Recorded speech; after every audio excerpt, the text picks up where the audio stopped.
with tastings and tales, we're sharing our pours. Tune in each week, there will always be more. Tune in each week, there's lots to hear. Laughter and stories, we're all here to share. We're giving our ratings, they're always fair. Sit back, grab a pour, kick up your feet and enjoy.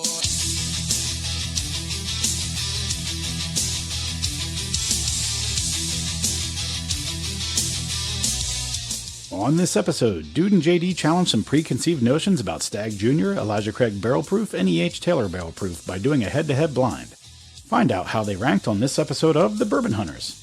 And while you're listening, head over to our website at bourbonhunters.com where you can purchase Bourbon Hunters glassware and products, and sign up for our Patreon, which puts you on our email list for single barrel announcements from our private barrel club. Thank you for taking time out of your day to join us on our hunt for great bourbon. Reward yourself and sit back, grab a pour, kick up your feet, and enjoy.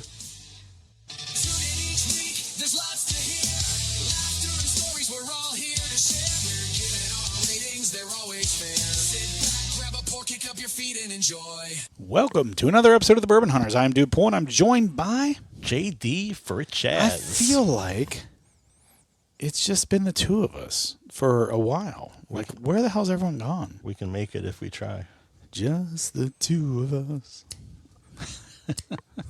All right. Tonight we have a little bit of a banger lineup here. Mm-hmm. We're doing a blind. I have no idea. We know what they are. We don't know what order we're having them. Should we tell them what the order, what we are having? I'm telling them what we're having. So tonight we're doing a blind of E.H. Taylor Barrel Proof versus Stagg Jr. 15, and then also Elijah Craig C923. So make your predictions of how you think this is going to go now. And neither one of us knows the order that we're drinking this in because I poured them, he rearranged them. So we both know what we're drinking, but neither one of us knows the order in which we're drinking them. So that being said, I think we should just start off. Let's go left to right. What do you think? Left to right sounds good. It's how we read. All right. Well, let's get started here. I'm pretty pumped about this one because this is going to be... This is a heavy hitter. This is like WrestleMania. Yeah. Cage match. WrestleMania 22. With Mankind and The Undertaker. Well, you went further ahead into WrestleMania. All right. Fair enough. All right. So... Did you know Mankind was just down in Circleville not long ago? Mm-mm. They were doing some wrestling thing, and he was like the guest of honor. Were they at the Pumpkin Show? I think so. Oh. Yeah. So what do you get on the nose? Oh, man. Oh, wow. Damn it. Brown butter. Yeah. The nose on this is really good. Molten lava cake. I'm just saying shit. I don't get that at all, but I get the brown butter, brown sugar. I get brown butter. I don't get lava cake. Yeah. I was just starting to be like Brick from Anchorman. Are you just saying things that you love? Yes. All right. Pretty good. Wow. What a nose. The legs on this are outstanding. I just... She's a 10. I just dove in. The first drink... Wow. I'm not real sure what to think yet. I mean, it's good. It's like flan. Really? You think like so? Like a caramel flan. Caramel I get. I don't know about flan. But I do get the caramel. I get the brown sugar or brown butter, whatever. That comes through. Did you know John Taffer, the guy from Bar I'm getting some Nightmares? Oak. No. He does like the Gordon Ramsay thing for bars. Oh, so John like, Taffer. Like the kitchen, Hell's Kitchen. Yeah, but for bars. He comes in and kind of helps them get back on their feet, makes them over, and teaches them a few things, blah, blah, blah, blah. He came out with his own whiskey, and it was like called John Taffer's Brown Butter. Oh, okay. Another celebrity whiskey. Speaking of brown butter, we have two possible guests coming up, neither one of which has anything to do with brown butter. But I just figured I'd segue. We might have the International Wine and Spirits competition team on here coming up soon, and probably be in the June time frame, if I had to guess. Nice. And then we might have what was the Big Easy whiskey, which is bourbon that they've added botanicals and herbs to. And so that's interesting. There's something like that called a Genever. I don't know. They keep using the word old fashioned, blah, blah, blah, blah, blah. So I don't know if it's supposed to taste like an old fashioned or if they're using like air quotes old fashioned Style of like whiskey, like rectifying almost type of thing. So I'm not sure, but it'll be interesting if they end up coming on the podcast. That'll be interesting to discuss and get some history about. I hope the label's in like calligraphy or something. It's not, but it does look kind of like an old fashioned kind of bottle, like old era, I should say. All right, what else you get on the palate here now that you've had a chance to have a couple sips?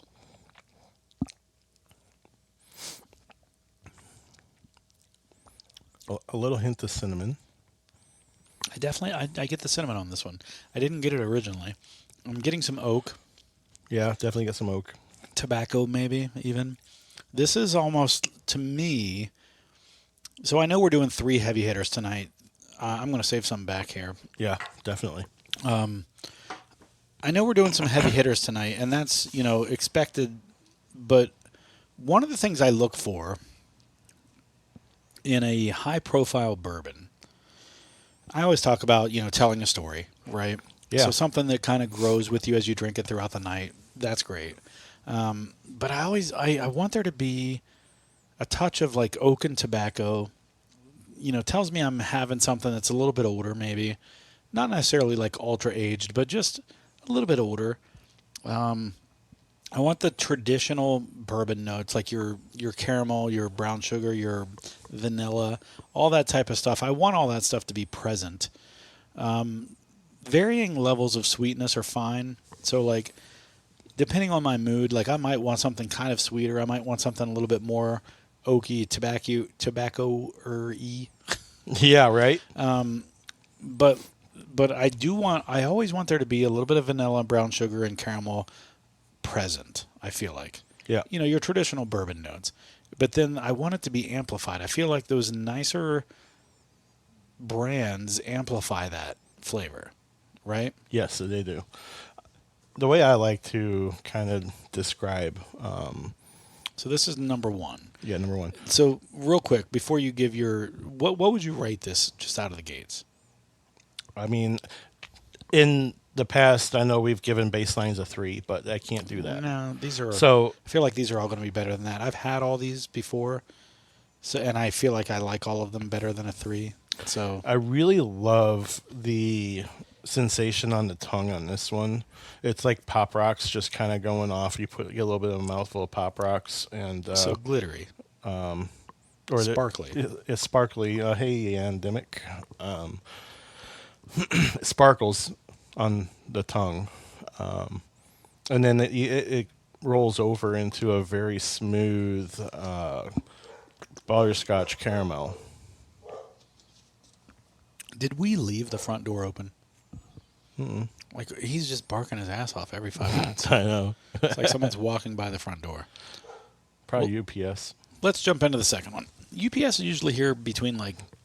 So like traditional 1. bourbon notes, that's what I was going to talk about. When I'm giving tours, when I talk about traditional bourbon notes that you get, usually the first thing that comes to mind, I talk about caramels, butterscotches, toffees, and then occasionally like chocolate, because that's something you get really quick too. With a malted barley, a higher malted barley content, you can get those chocolates or cacaos or whatever. Yep. That's true too.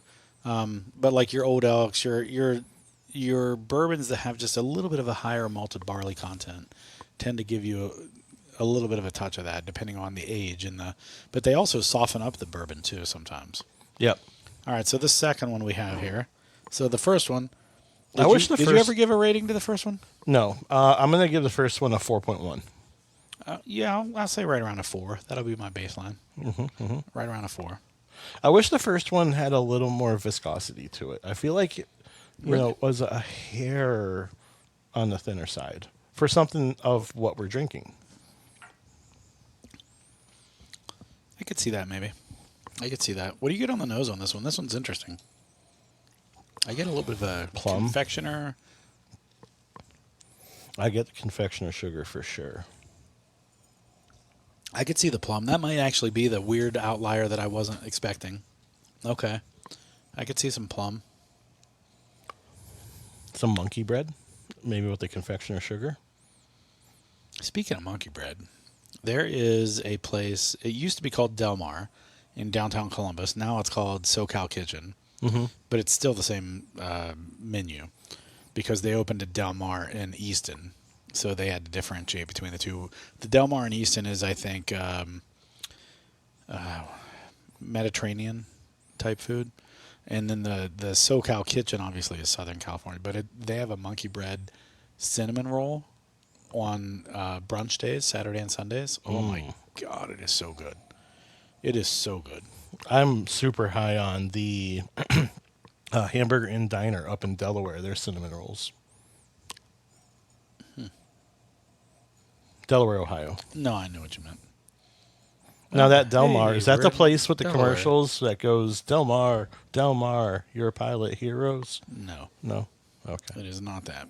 This is a Cameron Mitchell restaurant in the same family as the Avenue and the Pearl, which we always talk I love about. the Pearl.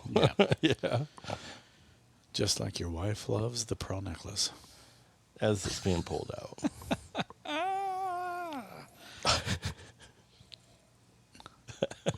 Oh, that was terrible. She's gonna hate that part. No, she's gonna love it. It's gonna be like she got the pearl necklace all over again. Do these beads ever stop? Have you seen the Sesame Street meme where the kids are, a big bird laid an egg and another. You can see that they're connected. Yeah. there's and you see the big bird. There's a face Big Bird's making that's just like, it's like Benoit balls or something. Or the meme with Quagmire where he's just like pulling and pulling and pulling. The Sesame Street one's better just because that's supposed to be like an innocent show. Oh yeah. Have you seen the funny clip where it's like Chris Hansen where he's interviewing Elmo? Oh Jesus. And he's like, and how old are you? 3.5. And how long have you been 3.5? 30 years. Do you think you should be playing with 10-year-olds? Oh, no, I'm like, oh my That's God. terrible. You have to send that to me. All right, let's take a drink of this.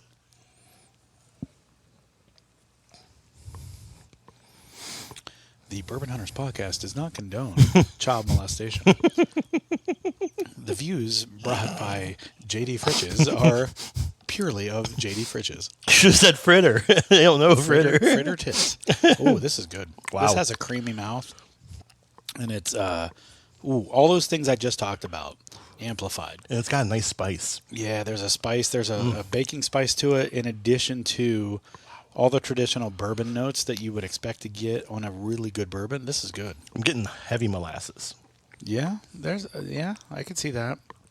But I'm getting all the traditional things like the brown sugar, the vanilla, All the of baking those. spice, a little bit of tobacco and oak at the back end, but it's not tannic. It's just this is probably my wheelhouse. I'm going to give this one a 4.243. This is good. It's definitely better than the first one in my opinion. You think so? right now. Okay.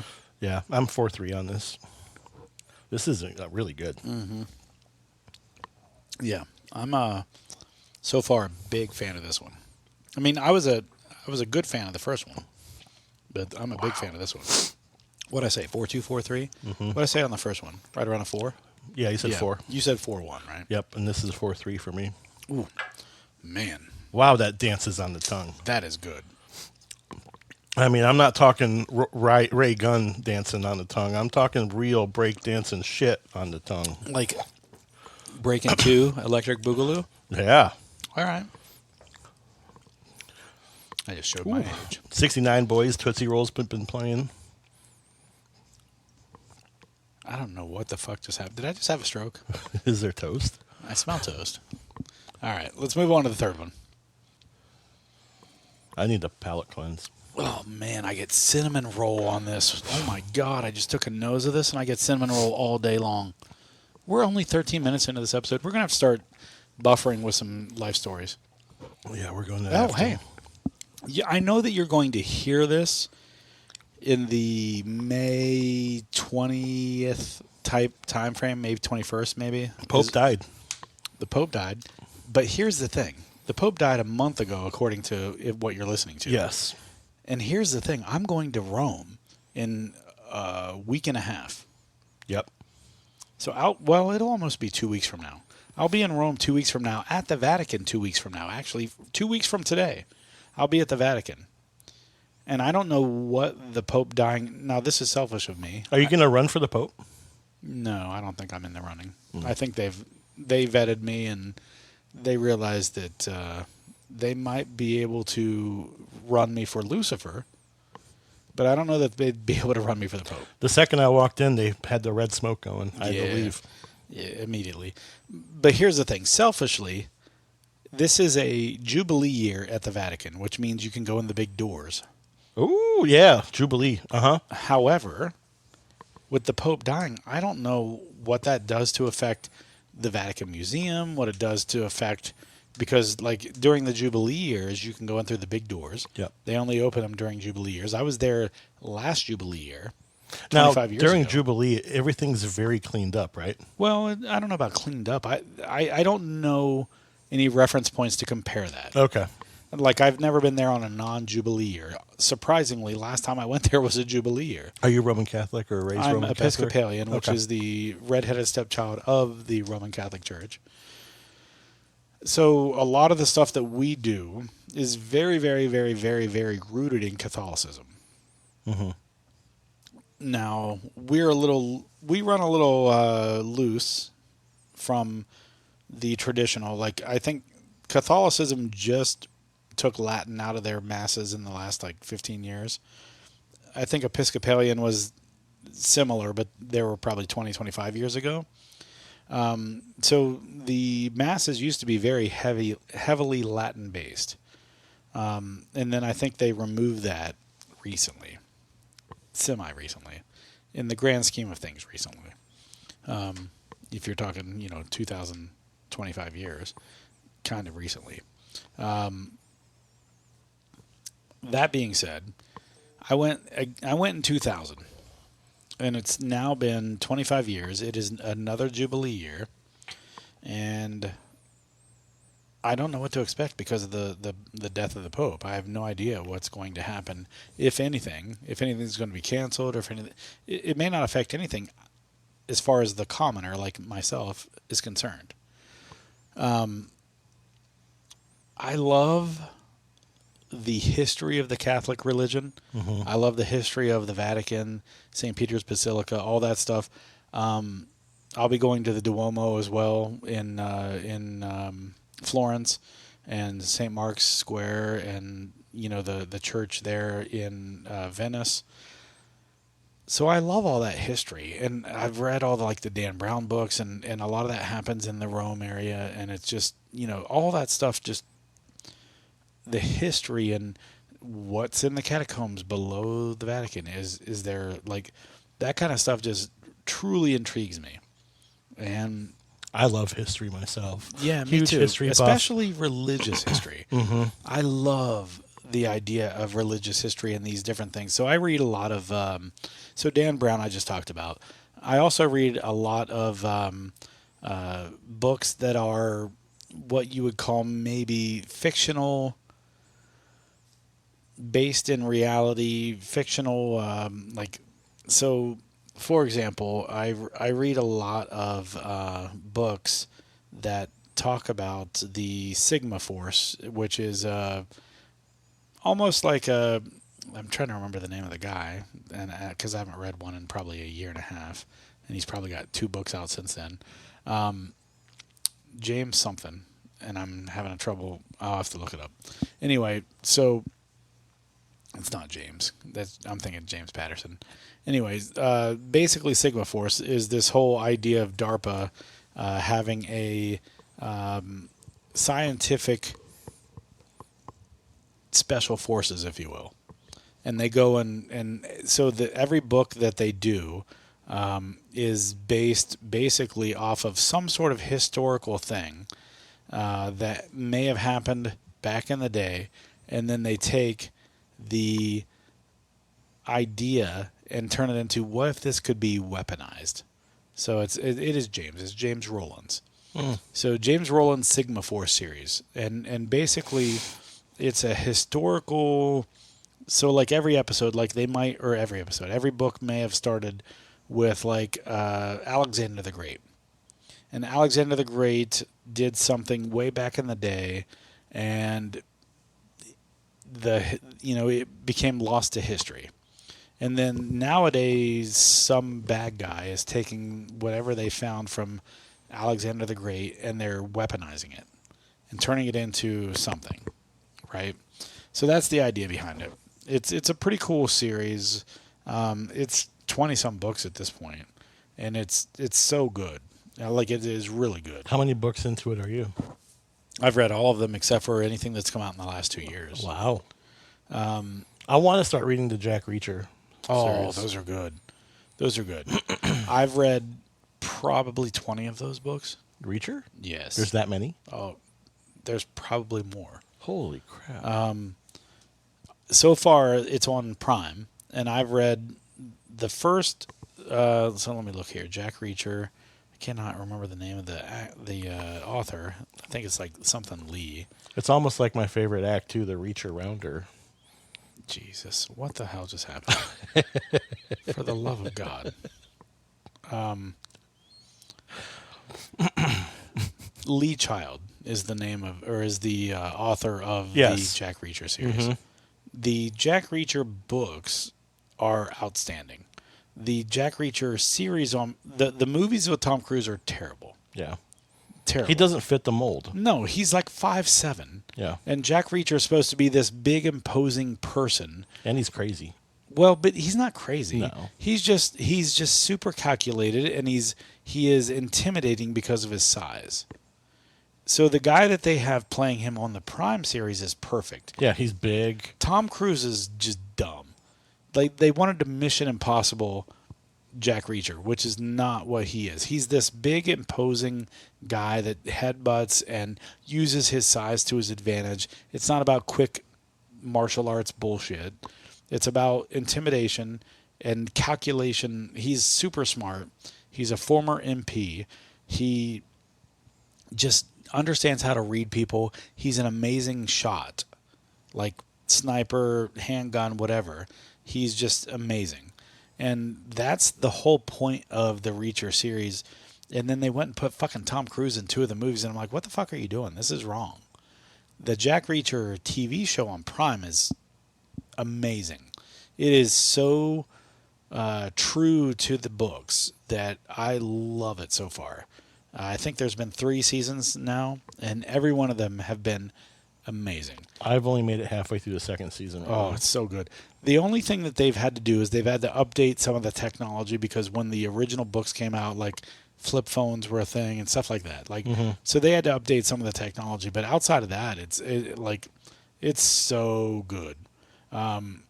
There are at least 24 books, if not more, from Lee Child. Wow. It's a pretty big, but he's 6'4", 250 pounds, and then Tom Cruise is cast as the guy in the movies. Like, that's insane. He's like 150, 170 pounds maybe, and he's like 5'8", 5'7". Like, come on, that's insane. You know what I mean? Yeah. No, that's all right. Let's drink this third one. Let's nose it. So far, 2 is the leader in the clubhouse. Oh, that's a good news. Nose. Confection or sugar, I get immediately. Man. You know, like, so if I was a boxer and I was knocked out, if you took this and put it up to my nose, it would bring you back to life. I would stand up like a giant sunflower. I got And 2 bees getting busy ass on off. me. And I would fight my ass off. All right. Confection or sugar. The nose on this is really good. But the nose on the second one we did was really good, too. Yeah, but there's just something more desserty about this one. Yeah, there's more confection or sugar. This one has, the number 2 has a little bit more tannin / tobacco-y notes to it. This one is almost all sweet. Right. You know, when you go to Olive Garden and they're sitting there and they're like grating the cheese on your plate and they're like, tell me when. And you just tell me when. Let them keep going. Tell me when. It's like you sitting there with an elephant ear and they've got the confectioner sugar powder thing and they're like, tell me when. A masturbation sign right now? I'm shaking the confectioner sugar on the elephant. I feel like you were doing the masturbation sign. Tell me when. Yeah. Tell me when. Well, now it adds a whole new level to tell me when. What the fuck just happened? You're like stroking something. I'm holding tell me when. A hypothetical confectioner sugar. I don't think I've never seen confectioner sugar in a container that would require shaking the way that you're fucking doing the masturbation motion, and then saying "tell me when." I don't know what the hell just happened. I'm slightly aroused. I'm slightly offended. I don't know what's going on. I'm gonna have to talk to my therapist for a couple of weeks right now. Would you like couples therapy? I mean, maybe. I don't know. I just know that I'm gonna have to talk to him. There's gonna be I'm gonna have to put Mom on a side burner for a minute just because I'm gonna have to talk about this for a minute. You have to throw Mama from the train. Have you ever seen Wedding Crashers? Yes. When he's like, they're coming down after the night where Vince Vaughn has been basically almost raped by the gay son. Mm-hmm. And he's like, I'm going to have to put Mom on a he's like on the side for a minute because I'm going to have a lot to talk about. Something I can't remember, but he comes down and he's talking to Owen Wilson. Owen Wilson's all chipper, and Owen Wilson talks Vince Vaughn into staying for a little bit longer. That whole scene is so funny. Vince Vaughn is just a riot. His ability to just improvise, like I wonder how much of that was written, how much of that was actually him improvising. It's just so funny. That scene just cracks me up. All right, let's we nosed it. Let's taste it.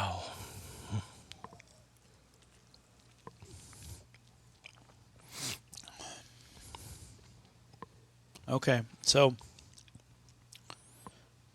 initial reaction. This one, very sweet. Yep. But it tingled the tongue in every possible zone of my tongue. Thousands of buds just like going haywire. The sides, the front, the back of the tongue, it all just lit up. But I don't think my tongue knew how to process it. There was a lot going on there, but it was very, very sweet. I'm expecting as I drink a couple more sips of this that it's going to get a little more complex. Yeah, I was about to do the same thing. Drink a little bit of water and then go back to it. This is interesting.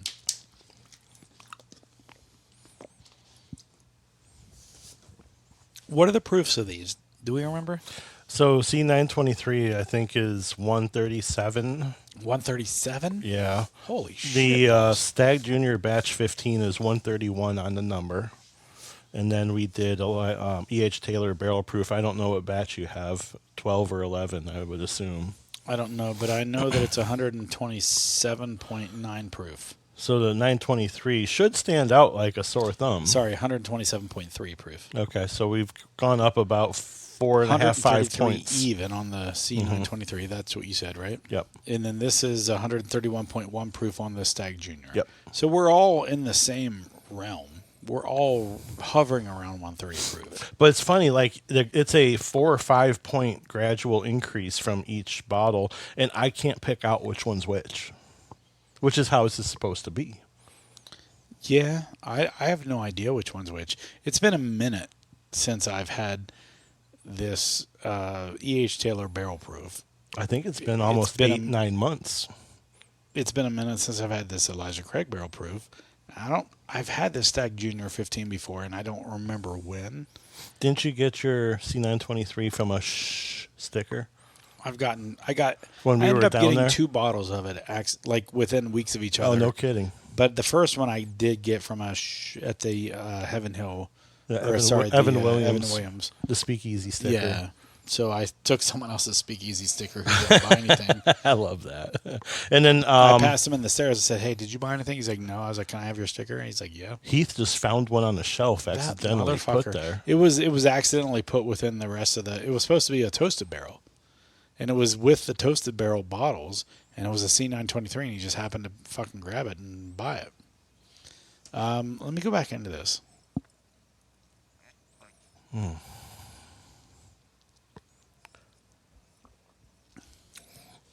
Damn, this is good.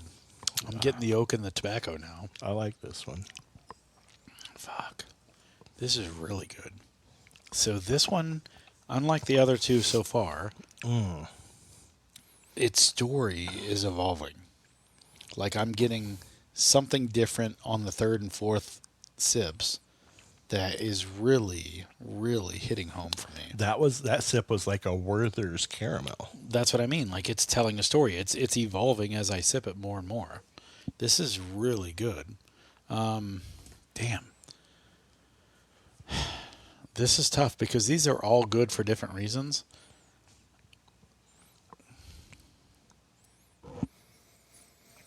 Ooh, nose number 2. Mm-hmm. Holy crap, that's opened up nicely. Oh, holy crap, what is that? Nose? Mm-hmm. This one might be my favorite. That's syrupy French toast. I'm getting a little bit more of a syrupy type of idea on that. Aunt Jemima syrup French toast. On the taste. I didn't nose it. On the nose, number 2. It's all coming through to me now. It's all coming back. What did I give the second one? A 4.2? 4.3? Yeah, 4.3. I'm going to have to say this is a 4.3, 4.4. Oh, and the third one? Yeah. For now, I'm going to have it as a tie with number 2. I'm thinking this is just a touch because it's got a little bit of that extra sweetness to it. After nosing that second one again, if this matches... Well, here's the thing. So it's got the complexity, but it's also got an added level of sweetness. And to me, that's going to push it over to the top for me. You going back to 2? All the red Starburst. And 2? Yeah. I'm getting that like that Buffalo Trace cherry on it now. Yeah, but that Buffalo Trace cherry It's in both the Stagg and the E.H. Taylor. could be Stagg. It could be. Because Stagg Jr., one of the big things I always got out of Stagg Jr. was cherry cola. Yep. 2 could be Stagg Jr. Yeah, it could be. And now that you said that, I'm thinking the same thing. All right, we ready for the reveal? Not yet. Did you rate 3 yet? I gave it a tie with number 2 because I need to have somebody pull out. Well, let's reveal it. We've already rated him. I just did a tie so I can pick a winner. One's going to be a notch higher. Okay. So let's. What's your number 1? What color? Blue. Blue is your number 1. Okay. Interesting. I think that's my number 1 as well. Really? That's the one I gave the highest rating. You know what that is? If you had to guess, what would you say number 3 is? Or that was number 3, by the way. Blue is number 3. If I had to guess, when we had this bottle on the last time I was here, I rated it last. You're assuming a lot of I'm stuff. assuming a lot here because I'm guessing too. I'm thinking this is the E.H. Taylor Barrel Proof. Okay. And so this is your number 1 right now. Yeah. Out of these 3. Yeah. Okay. And all right. So what is your number 2? I'm going 3-2-1. 3, 2, 1. Mm-hmm. Okay. What is number 2? Who's number 2? What color is it? Orange. Orange. Okay. And what is your number 1? It is Pink. pink. Okay. All right. I think I'm right there with you on the ratings because I that's how I rated them as well. And I mixed them up not knowing what they were. You colors? didn't. You didn't. All right. Are you ready for the reveal? Yeah. We are in 100% agreement in the ratings of these 3. Ding, ding, ding. This is the end conclusion of WrestleMania. So number 3 for both of us, the third rated So the lowest, but still we loved them all, right? Yep. So number 3 was our first one we did, right? A. Number 3 was the first one we did. That's what I just said. Pink. Yeah. Okay. What do you think that was?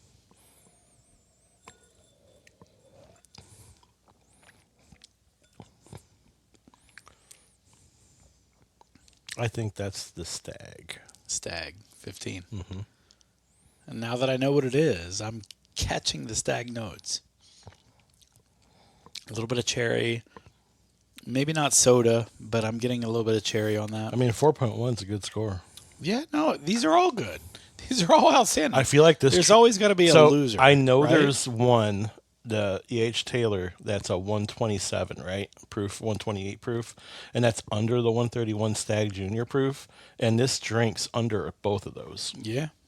No, 100%. So this was Stagg. You are correct.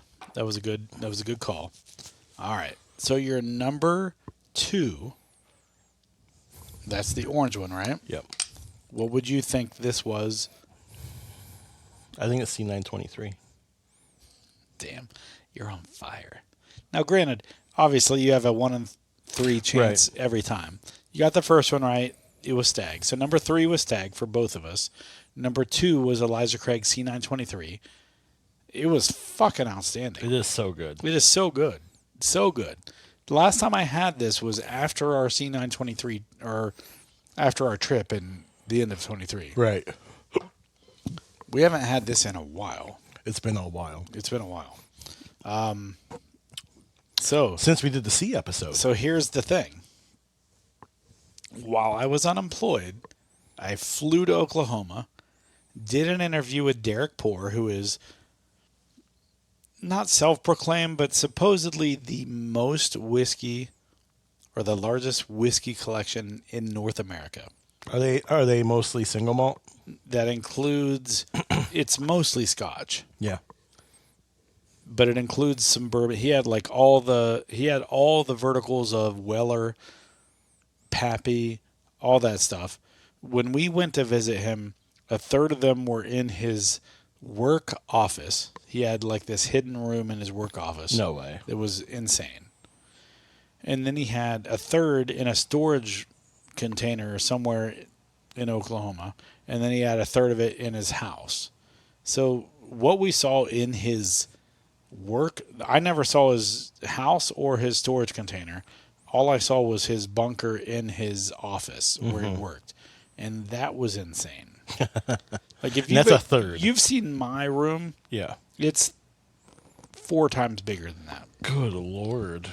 Maybe 5 times bigger. It is insane.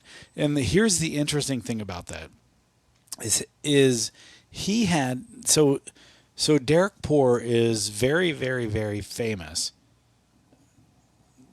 air quotes famous, in the Scotch world, right?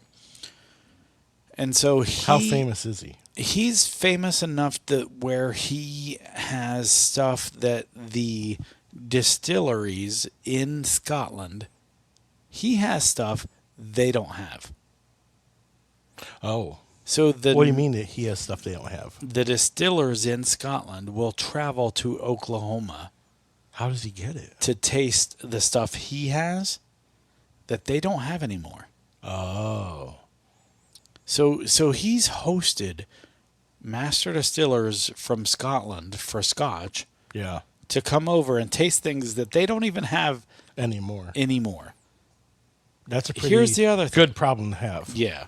Here's the other thing. So they'll do these one-off. So if you know how Scotch works, they'll age stuff in these huge vats, and they'll do a single barrel, or a single bottle, I should say, for a celebrity here and there. So Liam Neeson wants a bottle of Scotch. They'll come in and they'll taste and, this one's really good. They'll bottle a single bottle for him, for Liam Neeson. And they'll be like, you know what? I bet you Derek would love this. Stop it. No, I'm not joking. So he has these unreleased 1 of 2, 1 of 3, 1 of 1 type bottles. Or if it was a single barrel, he has one of those.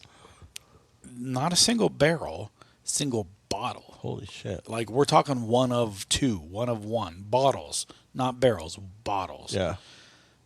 And he had a whole array of those that were just like, holy shit. And he knew, he's like, this one was, hey, they sent a bottle of this to Liam Neeson. And to me, that's it. So if Liam Neeson drank it, he's got the only one in existence. That is fucking wild. It was nuts. So he had a whole bunch of bottles like that. Plus he had gone out and found bottles of different whatever, offerings of different barrels. He had things of distilleries that were defunct. He had things of distilleries that were defunct and then now like being reopened. You know what I'd be interested in asking him? If he had anything from the original Shanks distillery in Pennsylvania. I doubt it. His focus is mainly on single malt. Scotch. Not single malt, but Scotch. He has a lot of bourbon. Do you think there's any bottles of original Shanks out there? I have no idea. Maybe in someone's... Because that's Michter's lore. Right, in someone's something somewhere. I'm sure they do. And we're both big fans of Michter's. So we just realized our number one of all these was E.H. Taylor, right? And that's stupid because it was my last place last time. Well, what was it? Do you remember? What was it against? I don't remember. I don't either. So that's interesting. But C923 from Elijah Craig, we all love it. Yeah. It's still good. Yeah. And then the it Stagg holds 15, a candle. Stagg 15 is a huge... That's a big one, right? Mm-hmm. So, I mean, this is interesting. Outside of 12 and 16, 15, those are the three that people hunt for. Do you have anything else in that? I don't. I wasn't sure. I'm not angry. No, I know. I'm just disappointed. All right, guys. Thanks for joining in. This was a fun episode. It was. I mean, it was a shorter episode. Shorter, but I like the head-to-head battle. Yeah. Blind. Heavy hitters. This was fun. We haven't done anything like this in a long time. Yeah. The only time we do stuff like this is with Jason, and we don't generally blind them. No. So this was really interesting. This was fun. Thanks for joining in. We'll see you next week on another episode of the Bourbon Hunters. From the mash to the barrel, every brand we explore. As we learn of the craft, we keep wanting more. So grab your glass tight, let's drink through the night. Together we're hunting until we find the best flight. Each week, there's lots to hear. Laughter and stories, we're all here to share. We're giving our ratings, they're always fair. Sit back, grab a pour, kick up your feet and enjoy. Thank you for joining in on yet another hunt for bourbon. Please give us a 5-star review anywhere you are listening. Until next time, sit back, grab a pour, kick up your feet, and enjoy some bourbon. The Bourbon Hunters podcast has been craft distilled, produced, recorded, and edited by Dude Pool. If you have any questions or episode ideas, please reach out to info@bourbonhunters.com.